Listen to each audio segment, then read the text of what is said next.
ചെട്ടികുളങ്ങര കുംഭഭരണിയുമായി ബന്ധപ്പെട്ട് പ്രസിദ്ധമായ ഐറ്റമാണ് കൊഞ്ചുമാങ്ങ. വൃത്തിയാക്കിയെടുത്ത ഒരു പിടി ചെമ്മീൻ, ഒരു പച്ചമാങ്ങ, ഒരു മുറി തേങ്ങ ചിരവിയത്, 5-6 ചെറിയ ഉള്ളി, 1/4 ടീസ്പൂൺ മഞ്ഞൾപ്പൊടി, മുളകുപൊടി 1 ടീസ്പൂൺ, 2 നുള്ള് ഉലുവാപ്പൊടി, 1 ടീസ്പൂൺ മല്ലിപ്പൊടി. ഇതെല്ലാം കൂടി മിക്സിയിലൊന്ന് അരച്ചെടുക്കണം. ചട്ടി ചൂടായ ശേഷം 2 ടേബിൾ സ്പൂൺ എണ്ണ ഒഴിക്കാം.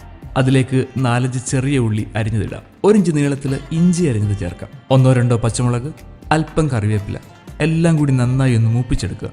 ശേഷം തേങ്ങാപ്പീര ഇട്ട് കൊടുക്കാം. ഇനി ചെമ്മീൻ ചേർക്കാം. 1/2 ഗ്ലാസ് വെള്ളം ഒഴിച്ചു കൊടുക്കുക. ഉപ്പ് പാകത്തിന് ചേർക്കാം. 5 മിനിറ്റ് അടച്ചു വെച്ച് വേവിക്കുക. ഇനി അരിഞ്ഞു വെച്ച മാങ്ങ ഇട്ട് കൊടുക്കാം.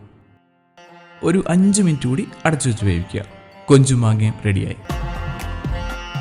ഉപ്പ് ടേസ്റ്റ് ചെയ്ത് നോക്കി വേണമെങ്കിൽ കുറച്ചുകൂടി ചേർത്ത് കൊടുക്കാം. ഇതിൽ ദ ആർട്ട് ഓഫ് ചെമ്മീൻ വൃത്തിയാക്കലാണ് നല്ലൊരു ടാസ്ക്. ഇതിനായിട്ട് ചെമ്മീൻ ആദ്യം ഒന്ന് ചൂടാക്കി ഒരു മുറത്തിലോ പാത്രത്തിലോ നിരത്തിയിടുക. ചൂടാറിയ ശേഷം ഒരു ചിരട്ടയോ ചെറിയൊരു പാത്രമോ ഒരു തവിയോ ഉപയോഗിച്ച് നന്നായി പ്രസ് ചെയ്ത് കൊടുക്കുക. അപ്പോൾ ചെമ്മീൻ്റെ തലയും വാലും ഒക്കെ മാറിക്കിട്ടും. അതെടുത്ത് കളയുക. ഇനി ചെമ്മീൻ കഴുകിയെടുക്കുക. ശേഷം ഒന്നുകൂടെ ചൂടാക്കി കുക്ക് ചെയ്യുക. വേറൊരു കാര്യം, മാങ്ങ അരിയുമ്പോൾ തൊലി മുഴുവനായിട്ടും കളയരുത്. കുറച്ച് തൊലി അതിലുണ്ടായിരിക്കണം, ഇല്ലെങ്കിൽ മാങ്ങ അലുത്തു പോകും. അതുപോലെ മുരിങ്ങക്കോൽ ഉണ്ടെങ്കിൽ അതും ഇട്ട് കൊടുക്കാം.